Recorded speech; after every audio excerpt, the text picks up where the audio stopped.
Good morning, and this is Tampa Home Talk. I'm your host. Welcome to another exciting 2-hour show. And let me tell you something. The guests in our show this week have a treat. And we're going to let you... I got to turn Mr. Corey Deerdorf up. That's scary. Of course, Adam and Leo are chilling in the studio. Good morning, guys. Morning, but we're not in the studio, are we? We're Not in the studio. We're doing a little different studio view this morning. What do you think about that? I like it. I like this place. We're at very conveniently located. Red door number 5. Near our house. Yes, this is awesome. I mean, It's a little bit museum. It's a little bit firehouse. There's a pole right there that I could slide up into the unknown over there. So was this like roll out of bed distance for you boys, or what? Yeah, pretty much. Pretty much. This was a 1.5 minute drive.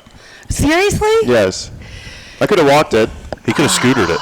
I probably should have walked it. Legit, you could have scootered it or walked it 1.5 I don't see you as a scooter person. It would take me longer to go get the scooter than it would be to come here. Wow. All right. So in case you didn't know, or you're just tuning in, we are doing a live remote broadcast this morning for the next 2 hours at Red Door number 5, right on Florida Avenue in Tampa. If you're familiar with Metropolitan Ministries, literally the neighbor, right by the YMCA. And this place is super cool. We're going to get into what this is and all that stuff in a few minutes. But we'll be broadcasting live here. A lot of people are going to be in and out. More than an open house, right? Maybe not in this market, but maybe our last remote broadcast. Wait, is this building for sale? No, it's not for sale, right, Tom? No. So, all right, let's get into the numbers before we chat about all the fun stuff, at least for some of us, right? So looking at the stats going over from last week, number of new homes on the market, we had a few more hit over last week. So 757 new homes on the market in the last 7 days compared to 673 last week. Well, we're going into the summer now, and we're going into the time period where people are out of school and they're looking to make a move. So now we're going to have our normal spike during the summer on listings hitting the market. So this would be normal. So that's our spike. We went back to normal for 2 years ago. Should probably be a little higher, but nevertheless, the pending and the solds are still higher. So we came in last week at 1,017 sold and also pending 1,207. And again, these are loose numbers, right? So like we pull this data raw, fresh from the MLS. I know myself, like we had one last night that went pending, wasn't fully executed, wasn't marked in MLS yet. So you got a lot of that stuff going on too. So now that we have these new listings hitting, and we have a spike in new listings, does that mean I can't list one of my properties and have an offer 30,000 over ask within 20 minutes? I think you can. I mean, literally, it's still that market. And so you don't think it's slowing down? There's just more? No, it's not. I almost said I don't have anything active for sale, but I actually do. I had one that hit the market yesterday. Small little mobile home, really clean, cute, cheap. It's only $100,000 near Hudson area off 52. So. And you own the land? You own the land. It's not a rented lot. That is a good question, Adam, because you do want to own the land if you're buying a manufactured home. Mm-hmm. And somebody like me, realtors cannot help you if the lot is rented because that is not real property. I have a question. Oh, what do you have? A question. Jump in. Hey, we did the show with Shriner the other day, and he brought up a topic about homes that are trying to be sold now, and they sell them for $20,000 over asking price. You know, they try to give them free dinner, free prizes, free gifts, just to get the house. And there's a new thing called sympathy letters. Have you heard or seen any of those where they're writing letters to the seller saying, I really need this home because it's close to the school and my child is handicapped? And so talk about sympathy letters. It has, and I'll tell you, honestly, it's kind of been something that's flown under the radar, I guess. In our industry, we call them love letters, right? Like why the seller should pick the buyer's offer. The challenge with that is if you go in and you look up HUD fair housing laws, two of the things you've already mentioned have already broken the law. So we're not allowed to submit those love letters, if you will, to the seller unless it only talks about the home. The minute you put a photo of your family on there and they can see if you're black, white, Hispanic, Latino, or any race and nationality, you've officially broken the law as it pertains to HUD. So unfortunately, it's just not. So, it's not but allowed. that's only for the realtors, right? Like if I was going to buy it myself. No, fair housing law applies to everyone. Oh, okay. So if you as a landlord discriminate against somebody, no, I'm saying like if I wanted to go buy a house, right? Didn't have a realtor, but I wanted to send the letter like as the consumer, right? You could, okay, but you're still breaking the law, because technically if that seller chooses one party over another and he's seen one party, it could technically influence his decision. Gotcha. Does that make sense? It does. Yeah. It does. So familia status, if you have kids or you don't, if you're married, are you a same-sex marriage? Is it a different, sex marriage? All that stuff breaks fair housing laws. And Well, what if they violates write in HUD. the letter? What if they write in the letter, I promise never to change anything, never to cut down your trees, never to change your garden? Yes. It can be all about the house. If there's nothing in there that violates the 7 fair HUD housing laws, so right off the bat, I would recognize them in a letter, but it's like race, sex, religion, national origin, familia status. So you let's say you have a listing and somebody gives you that letter. What is your response to that as the listing agent? I've had that, and I'll just quite simply tell them, look, I can't present your letter with the offer, but I will pull out what I can and tell the seller verbally. Okay. She redacts it. It's governmental document. Gotcha. Lots of black lines. Lots of black lines. And I have told the sellers that. I have told the sellers that. So I had one recently that the sellers actually picked their offer, and by the way, they submitted this really great offer letter that I would have loved to present it to you, but there was at least 3 things in there that violated HUD's fair housing laws, and I But couldn't that's why submit they it with make the the offer. big black Sharpie. No, we're not talking the little one. We're talking the big black one. with what's cut like diagonal. Yeah. I've encouraged some of my buyers to write it as well, but literally when they're writing the letter, they can't even say things like, oh, my husband and I would really love this property. You've technically broken familia status rules. So like if Can you say family? No. You can, because family could be anything you want it to be, right? Okay, fair Family enough. could be anything you want it to be. And I can We're say... family. We are. Right. So if I'm making an offer and I'm using my husband Chris, I could say Chris and I, but I'm not introducing him as my husband, if that makes sense. I mean, Chris can be either a male or a female name, so It could be either, You can get yeah. away with that. And hence Renee. I mean, I've known guys and females that have the name Renee. But the point is, there's no photos. You're not introducing it one way or the other, so it doesn't. So in addition to discriminate. redacting everything, the photo has to have the CI informant type. Well, most of the photos recently have masks anyway, so you really can't. We just strike the photos Well, altogether. no, the mask law fell on May 14th. Nationwide, the mask law fell.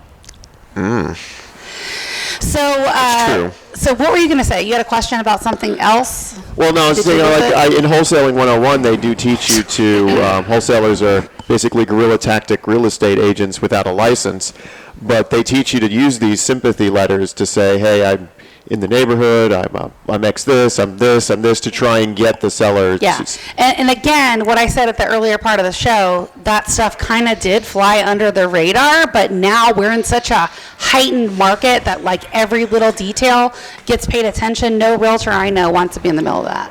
So we're like, yeah. But I guess the wholesalers do get around this because they're approaching people who don't know their house is for sale. Yeah, you're right. I mean, perhaps, yeah. Yeah, we're So not they're- We don't have a house in the market because they target. And I think the idea is they're not competing, right? They're going to someone that's an unsolicited offer. They're not competing against other offers where the seller could potentially choose one based on someone's race, right? For example. So that's kind of the bigger point. Are you seeing a lot of wholesalers out there? Well, I'm a member of The Wholesalers Club? I'm a member of the Real He's got a Estate jacket. Investment Alliance, which is a wholesalers club. But what are basically. they buying exactly? Are they getting many Right now they're not off-market buying deals? much of Yeah, anything. they're not buying stuff right now. So, all right, let's go ahead and hop on into red door number 5, shall we? Yeah, tell me Enough about it. about the HUD fair housing laws. All right, so red door number 5, you guys may remember Dominic Martinez of Rustic Steel. He's the CEO, so he has done all kinds of amazing stuff. I'll let him introduce himself to you, tell you a little bit about Rustic Steel, and then also tell the listeners a little bit about red door number 5, how you found it, what's here, all that stuff. Cool. Thank you, So Katrina. hop on in, quick little introduction before we roll to a break. My name is Dominique Martinez, owner of Red Door Number 5, a converted, decommissioned fire station as an event space right off of Florida Avenue. So we'll talk about like his passion, what he still does, like his real main job, right? Red door number 5 is a part of it. Right. But Kristen does a lot of that. She's going to tell us some stuff about it in the next segment too, but super creative as it relates to like art or anything that you see, and we'll talk about some of the things in his resume, if you will, when we come back. This is Tampa Home Talk. Our off-air number, 813-377-2775. We have tickets for the Renaissance Festival, so call or text 813-377-2775, and we'll be happy to get you connected with a pair of tickets, maybe two. 813-377-2775. Back in a moment.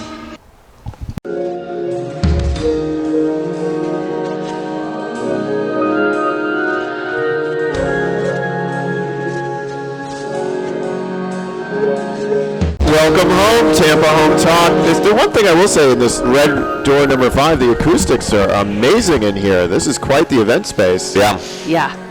Well, so I wonder how was that? Did you have to put in some extra work to get the events, to get the acoustics right in here? No, actually, I mean, one of the first events that we had was a birthday party, and the band Crazy Town flew out here from L.A., and they performed right on this platform. Crazy Town? Yeah. Wow. And they performed right on this platform, and I couldn't believe it. And then I went outside and was talking to somebody. The walls are 18 inches thick of terracotta block, brick, stucco, so you couldn't hear the music really outside. You could speak in a normal tone right outside the door, and I was like, this is amazing. This is cool. We're going to have some parties here. We're going to have some events. So Definitely. Well, it's crazy. You had a whole band in here. I know. You couldn't hear them outside. That's fascinating. And I was amazed. There was a birthday party, and there was about 150 people here. The place was totally turned upside down because they decorated because when I came back in, I was like, I'm not in Kansas anymore. So that's how much of how they decorated. So talk about your background. What are some of the things that you've done in and around Tampa Bay that people maybe have walked right past or noticed, or maybe even been to some of these places and didn't realize you were a part of it?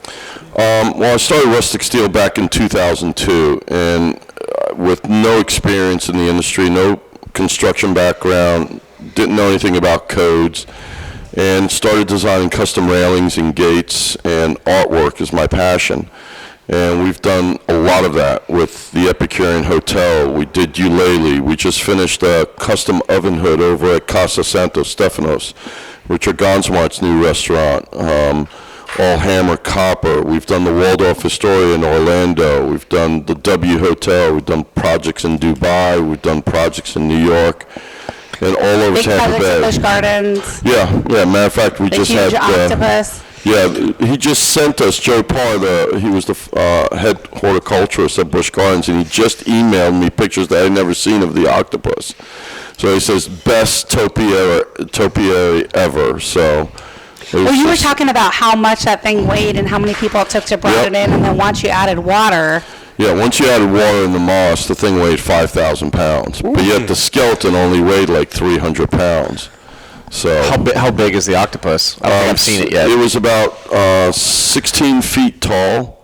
And all steel and all aluminum. All aluminum. Where is it when you go into Busch Gardens, do you know? It was in the pond, and now since Joe Parr left Busch Gardens when they had that major layoff of 300 plus employees, I don't know what's happening. I haven't been to Busch Gardens in a while, so that's it. But a lot of the art around town, Kennedy Boulevard, Florida Avenue, we've marked up, Dale Mabry, throughout downtown, and it's really cool to be able to do something like this because of the fact that I look at this town as a canvas. Yes. And whatever colors I can add, then I do, and this is a perfect example of it because when I saw this building, I was like, this is going to be cool, and I never thought that it would turn out the way. I knew I had a vision, but it's kind of that evolving vision, right? Exactly. Like you start and then it just keeps going from there. Yeah, because I bought this just before the recession, and there wasn't any banks that. That was what, 04? No, 07, late 07. So late 07, the market was already crashing. Yeah. I thought the market crashed in 08. So December of 06 was the absolute peak of the market, and it literally started dropping in January of 07. So if you bought it in late 07, banks were already crashing and burning. A bunch of them had already imploded the first year. There was even a website showing what I was talking about this the other day. about how the number of banks that just imploded on a daily basis, that those of us in real estate, when you had a deal that was closing and funding, we literally had to go check the implode list right before it funded. If you can imagine that, there's a whole lot of stuff that happens in a real estate transaction. You're signing all your paperwork, you're waiting to get your keys. There's money transferring hands, whether you see it like you wire your money, but the bank also has to send the rest of their money to fund the deal. And so literally the bank's money wasn't coming in to fund the deal. So you've done everything you needed to do, and now you're not getting your keys because your bank just imploded. Yeah, that happened more than once, unfortunately. Like, you're at day of signing the... Yep. Wow. I had title companies that went under. During the middle of a purchase or refinance. That's fine. How do they go under? Like, how do they go under in the middle of a transaction? I don't even get that. They get shut down. They close up shop. You have to think the banks were going out of business, and that they're the type of place where they don't have a sale when they go out of business. Right. Yeah. Yep. So literally, that's fun because you have title underwriters behind the scenes. So if your title company goes out of business, you now have to go to the underwriter. They have to get involved. It's a whole you-know-what show. So you got to wait for that to figure out. So you bought during that time. Bought during that time. As soon as I got the keys. Which by the way, is hard enough to do because this was a commercial space that you were trying to convert residential. Yeah, it's mixed use. Mixed use, yeah, which is not an easy thing to finance. Way back when it was a fire station, didn't firefighters live here? Mm-hmm. It's not the same thing, though. They still would have classified it as commercial. Right, government building. Right. So you bought it during that time, really hard to get a loan. You and I talked about that. Yep. That was not an easy task. Finally got that figured out, and this vision has just evolved. So talk about how old the firehouse is, how many people have owned this place. The city obviously was the first one, right? Yeah, the city was the first one. The original fire station number 5 was right next to the Baptist church, and it was brick.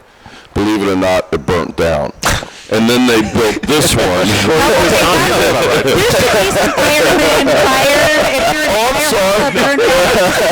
That makes sense because you have to have fires to put fires out. So you're probably doing a training session, and it got out of hand.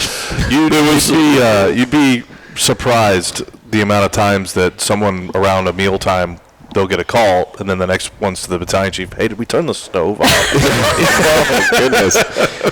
We went to put out a fire, but we created another home on top of the station. So this one was built in 1925. It's 6,800 square feet. Everything in the building I've redone, whether it's sewage, plumbing, HVAC, electrical. Both roofs have been replaced. The roof on top, the pitch roof has a 250-mile-an-hour wind load, steel construction. The flat roof, I saved all the wood and used it for hardwood flooring. The windows, the doors are all new.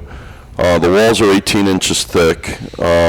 On an average month, my electric bill is about $80 to $100 a month.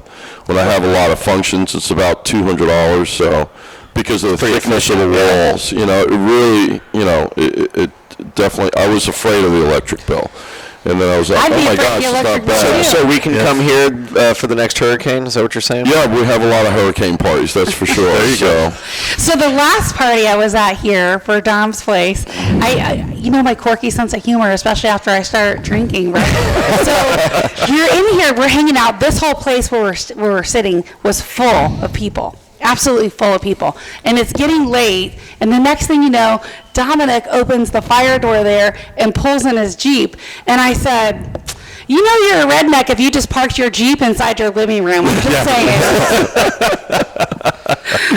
So really cool vision, though, how this place has evolved. And by the way, I haven't been invited back to a party since then, I'm just saying. I wish I could invite everybody, but they're not all my parties. But the type of events that we have, Kristen will talk to you about that. The time that it took to finish this place, I moved in December 4th, 2015. And I figured I could get a lot more work done at night. Didn't have hot water, didn't have heat, didn't have gas. I was like, I could rough it. I had a barbecue grill. That was my kitchen. That was it. But eventually over time. You're good. You can make that happen. And then eventually over time started accumulating all this furniture, and all the furniture comes from different corners of the earth. I wanted to make something and create an atmosphere where people can walk in. It's like, you know what, I don't feel like I'm in Tampa anymore. And we get that a lot. We get those comments like, this is like something out of New York or Tokyo or Milan or, you know. So you do have a lot of amazing pieces of furniture and artwork and that sort of stuff here. I mean, you have part of the Berlin Wall in here, for goodness sake. Yes. More than one piece. So with that being said, have you ever had any of these parties where something got broken that you Never. really valued? Wow. That's, Never, because everything's stone or steel or heavy wood, so they're going to have a hard time breaking it. This is not exactly IKEA furniture. No, here, there's nothing right? here from IKEA rooms to go or Haverty's, that's for sure.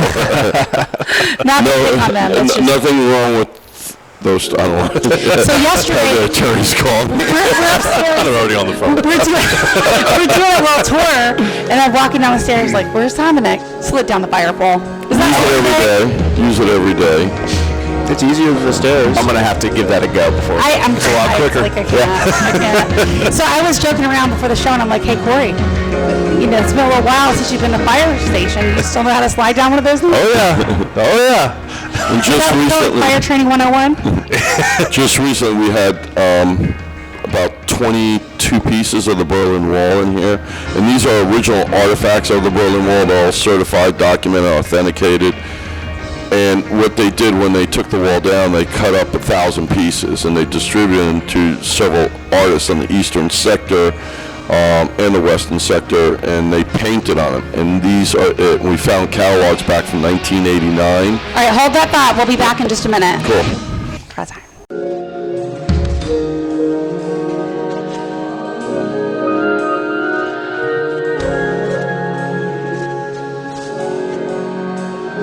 Welcome home. This is Tampa Home Talk, live from the Red what is Door it? Red number Door five. number 5. Great event space here in Tampa, and yeah. So you guys have had everything from birthday parties to weddings to concerts here, Yes. right? Yeah. As a matter of fact, say what you were just talking about with the bride and the groom when people get married here. They get the opportunity to slide down the pole when you introduce the bride and groom. So are they firemen or no? Is that No, part of that? no. I could totally see that with like a fire person. You know, like if Corey was getting married, I could see him trying to slide down the pole. So at the base of the fire pole, do you put like padding or something for people to soften the? No, just hard concrete. I mean, that's what's there now. I'm just wondering if you guys put pads down and stuff. No. I mean, we have to give them a tutorial. They have to sign a liability, waiver of liability, things like that. And they practice days before, make sure they feel comfortable. So some people say, oh, yeah, I want to do it. Then they get up there and like, oh, no, I changed my mind. So they can do. The bride does it with heels. Well, no, she doesn't do it with heels, but she does it with the dress. So You works throw the out. shoes, and then the dress and the bride follows. Is this a cliff? Is this the groom? You throw the shoes over, then throw the No, they bride go over. down, and the bride follows. So what are some of the events you guys have done here outside of like the weddings, the birthday parties, which like is an amazing space to do so, by the way? And how many people does this place hold? So our capacity is 250 people. We usually don't go more than that at a time in the studio. If you want, people going in and out, that's another story. We've had, besides weddings, we've had corporate events, workshops, art shows, galas, you name it. This would be like a fantastic place for an art show. It would. For Definitely. sure. We've had many art shows. I mean, the Berlin Wall exhibit being one of them. That's so cool. That was epic when we had that, and Gentech Marketing did a great job marketing us through that and got a lot of people in here, a lot of views and stuff. But having something, I called it where history meets history, something like this you don't see every day, so, and we try to do and create events that are unique, just like the building is, it's an iconic piece of, architecture in the city, and you want to make a statement in the most positive way you can. Right. Even when you walked in here, being an ex-fire or still a fireman, it's something that you appreciate. Absolutely. So. Yeah, no, just walking around this space, thinking about the years and years, and you say it's a little over 6,000 square foot to give everybody at home an idea. our newer stations we're building are upwards of 18,000 square feet. So just to think of what was done in here over the years to protect the people of Tampa, it's kind of cool being in here. It really is. Has a lot of stories because a few of the original firefighters came back and they were like, this is amazing. Chief Forward served here as well. And he came in, slid back down the pole and everything. He says, yep, this is where I used to bunk. Right? I'm like, oh my gosh. They're probably like, dang it, I should have thought about this. I should have bought this place and retired here. Well, what's happening with fire, in 2018, according to the Wall Street Journal, only 16 firehouses, vintage firehouses, have sold across the country. So they definitely have, you're buying a legacy, you're buying value. Well, this was a process, right, to buy it from the city, and there was other people that also wanted it. Yeah, the other individuals that were looking to purchase it want to turn it into an architectural office or a law firm or a UPS store or something like that, and I wanted to open up to the general public. That was it. And that's what Pam Iorio at the time, during her reign, she was like, yep, we like Dominique's idea the best. Yeah. And I came in at the lowest bid and got it, and so it worked out really, really good. Well, part of it's about preserving the history of Tampa, right? Exactly. And I know you said that everything on the outside is regulated by the city, right? What you can yes. What I do inside is up to me, but still I want to keep the uniformity inside and out intact. And when the city came through here with the ARC, they were very impressed, and it's like, oh, where'd you get the hardwood flooring? From the beams, so things like that, when you keep that type of historical artifacts intact, it just tells more of a story. So if someone wanted to rent this place out for an event space, talk about that. Like how much does it go for? Can they rent just outside? Can they rent inside? You have different sections. The prices do vary depending what type of function and how many people. And we have several different options. So when somebody calls us, what's your price? Well, you need to come and see it. Oh, I'm looking at your website. The pictures don't do justice online. When people come in here, that's when they're like, oh my God, this is amazing. And I remember one time I was sitting at Oxford Exchange, and Blake Kasser was sitting there, and it's like, oh, your name came up the other day. And I was like, why? I said, somebody was talking about your firehouse. And he asked, what's it like? And they said, you just got to see it. And now's the time to do that. So we're broadcasting here till 10 a.m. So if you're driving by and you're on Florida Avenue in Tampa and you want to check it out, it's the one with the big red door outside. So Corner of Florida and Palm. Yeah, Florida and Palm. Nearest cross street is what? Probably Florida and Palm. Okay. Is there a light there though, or no? Florida and Palm. And then I've hired Kristen. She's come on board as the event director, coordinator. She's great with people, so I don't want to take her thunder, so I'll let her speak. She's getting some thumbs up already on Facebook. I can see why. Katrina, ask him if he's right by that Catholic school across the street, aren't you? The Baptist church caddy corner. And then the old Catholic school was that, now it's a cigar bar event space or something like that. So Wow, that's changed a lot through there. Yeah, it has. So how long have you been here, pimping out some space for Red Door number 5? So I've been here, almost 3 months now. I just graduated from UT in December with a degree in marketing. I happened to meet Dom at my other job, and this opportunity just kind of fell in my lap, and I was like, wow, I have to see this place. And as soon as I did, same reaction as anyone else. Wow, this is amazing. What an opportunity right out of college. This is so great. Right. I'm very fortunate and very excited to be pushing this and really getting the word out, having more and more events here. We want more eyes. We want more people to see this. And like he said, it is really a very unique, eclectic event space. Yes. It has many functionalities. You can really make it what you want. In October will be 9 years on radio for me. We've already said we'll come back here. We will host a party. We're going to do a meetup. And we get a lot of our listeners, right, that have listened that will just pop in to come meet me, Leo, Adam. It's funny some of the things they say off air. But we love to meet you guys, really. Are you guys hosting any events where people can come to? So we are coming up next week on the 27th. We have a kind of networking mixer with Gentech Marketing. So we're going to have Miguelitos come in and cater. We're going to have 813 Tasty. come in and cater. We had a bunch of people donate some light apps and drinks. We're going to have... How do we sign up for that?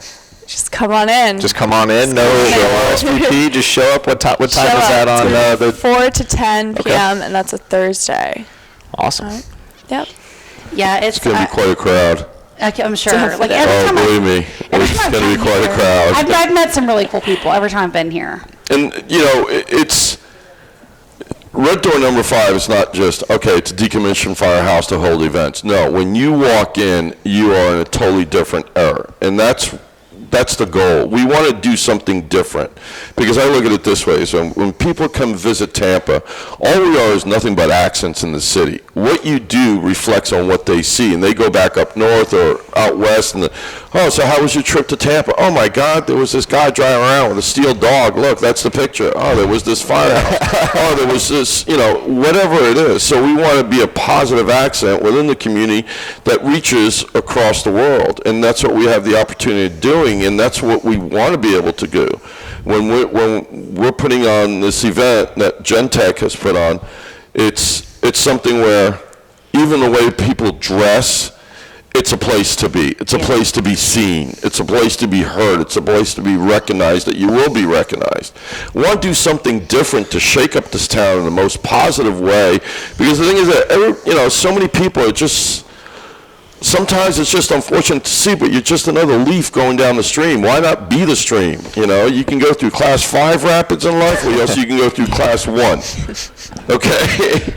Paddle your way through. There's no middle. It's 1 or 5. Exactly. And that's the whole thing, and that's what makes a community doing something that nobody else will do. It's not every day that you can go out and buy yourself a firehouse. It's not every day that you can go out and drive around with a massive army truck with a big bull in the back of it, How I first met Dominic, I have to tell you guys the story. So I had a listing right down the street from Rustic Steel, which is that's your first little baby that you created. So he does everything from, I had a lady that's a single lady, lives by herself in Tampa. Her house got broke into, referred to Dominic. He built these amazing metal with flowers, not burglar bars, I don't want to say that. Decorative burglar bars. But it really is a piece of art on your front door that will keep intruders out. How's that? I like the way that sounds better. Anyway, so I had a listing down the street and I saw all this stuff in the front yard of your business, and I was like, what is all this stuff? So I'm so curious and nosy at the same time. So I pop in there. I don't even know if you were there. I pop in and I say, hey, I'm a real estate agent. I got a property down the street and I happen to notice this place and I wanted to check it out and see what it is and what you guys do. And then I don't think you were there, but I think you called me back. We ended up talking and I came back. I did a whole tour of the place and then invited him on the air, and I was like, this place is so cool. And I think at that time you were getting ready to move in to the fire station. That was 2015. Yeah. So that's how I met Dominic. Literally walking, not walking down the street, but driving right down his place, and I pop in and said, "Hey, who are you? What do you do?" I guess I have that weird magnet towards creative people, right? That's it. So what else do you want to? So what's some of the next events coming up here? Because you guys were telling us about quite a few. So what's open to the public? Because some of them are private, some of them are open to the public. Right. So I mentioned the networking mixer with Gentech Marketing on the 27th, and then we also have a meet, greet, and fuse home show event. Everything that encompasses the home under one roof. We're gonna have people here like famous Tate, Ferguson, and many more. We're trying to get a tiny home in here so that we can display it out front, and during the event bring it in as kind of an interactive piece during the show. Yeah, we've got some folks that build and we've had them on the air more than once, so we'll definitely be able to help you with that connection. That's awesome. Is there still vendor and booth space available for people related to home? Correct, so there is. We're looking for as many vendors as we can put in. That would be fun. My team and I come do a booth. Yeah. What day of the week are you doing that? So that is going to be June 17th. That is also on a Thursday, 4 to 10 p.m. We'll just come sleep over, Dom. Okay? Not a problem. I know Mimi's husband wants to live here, so. All right, so this is Tampa Home Talk. I'm your host, Katrina Madewell. Leo and Adam are a little quiet, but we'll get them talking after the break. Back in a minute.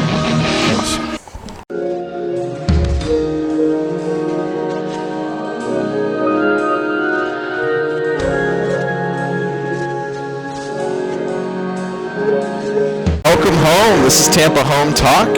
Still live from Red Door number 5, and we have Kim joining us. This is way cooler than our open houses. Yeah. I'm saying. Oh, wow. I'm just like, I love this place. This is amazing. I think people should come just to get some inspiration for their own home, that you don't have to be so IKEA or rooms to go. You can throw something in there that's really amazing and If Kim, our stager, is impressed, you know this place is cool. I'm just oh my saying. gosh, yeah. Oh, it takes a lot to impress me, but this is amazing. All He's it done takes some to amazing impress stuff. me is the food spread. It is huge. This is the best breakfast we've had in a while. We're doing a live remote broadcast, so if you are anywhere near the area, At the corner of Florida and Palm. Florida Avenue, down south before the 275 bend on Florida Avenue by Metropolitan Ministries, we got a nice spread over there. Donuts, bagels, coffee, Fruit, fresh muffins, fruit.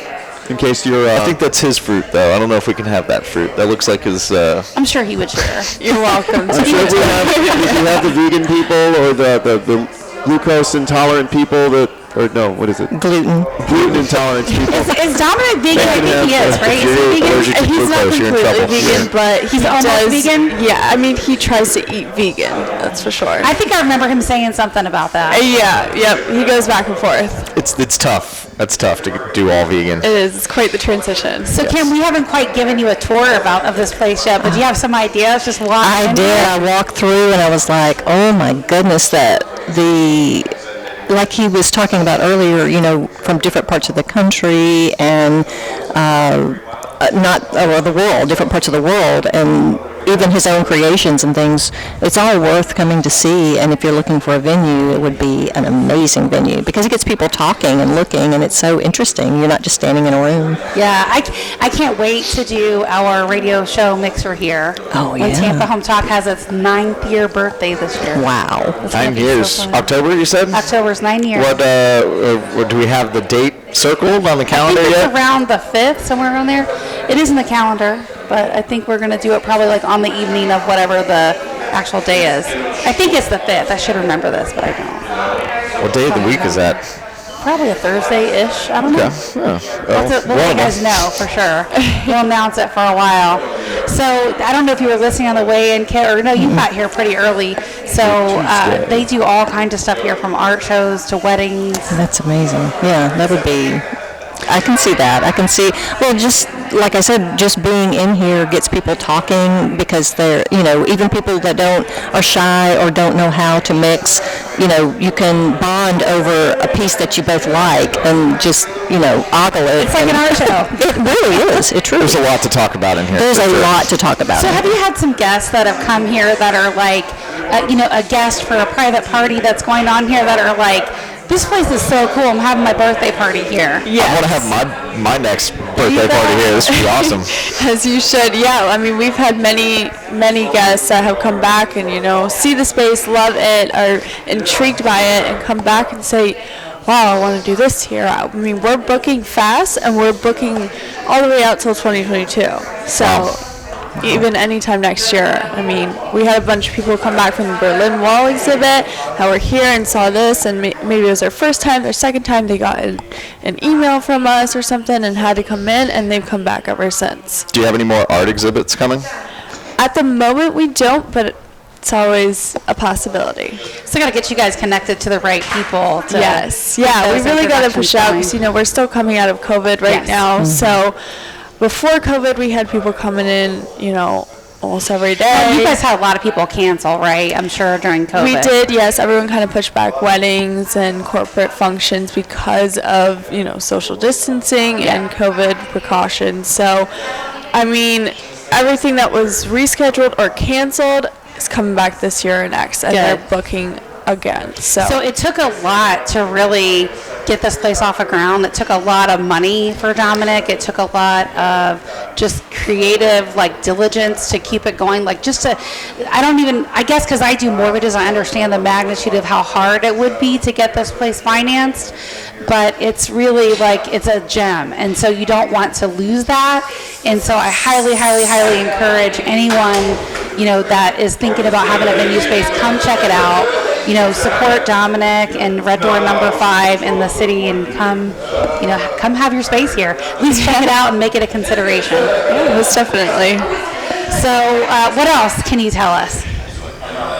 So, I mean, we're really looking forward to the events coming up, and like I said, we're booking fast for especially the fall for a lot of weddings.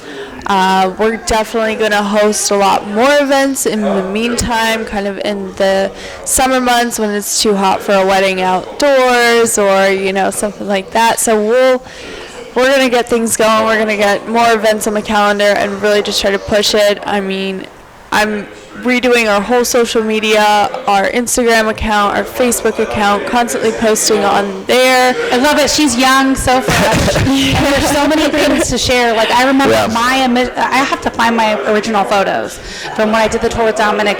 Literally, he was still putting this place together. Right. It was, I think, the first week he slept here. And so you'll see how much it's evolved. That would be fun to do some stuff with. Yes, yeah. I mean, and you had the pleasure of seeing it before it became what it is now. Yes. And we're doing more and more renovations. I mean, it's a work in progress every single day.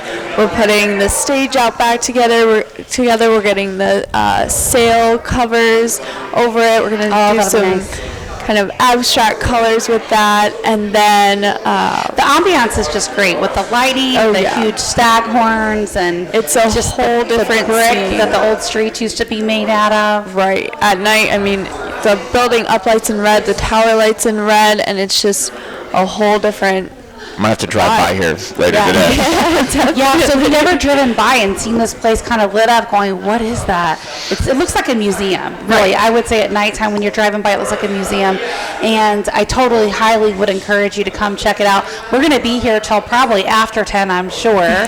But we'll be on the air here until 10 o'clock, so if you want to come check it out or pop in just after, imagine we'll be here till at least 11. It's a fantastic place to see, and absolutely would highly encourage to book a venue here. Oh yeah, venue space of whatever your next event is. Right. I'm coming next Thursday. That event sounds cool. Yes. Yeah, that's going to be a good event. I mean, we're pulling in a lot of good people, a lot of good connections. It's really just about, getting to know people in the city and putting on something that's going to be an eye stopper for us. I mean, we're literally an eye stopper on North Florida. So if you guys want to get some information about the space, let me give you our off-air number. It's 813-377-2775. 813-377-2775. 813-377-2775. Wherever you live, we're gonna fix it.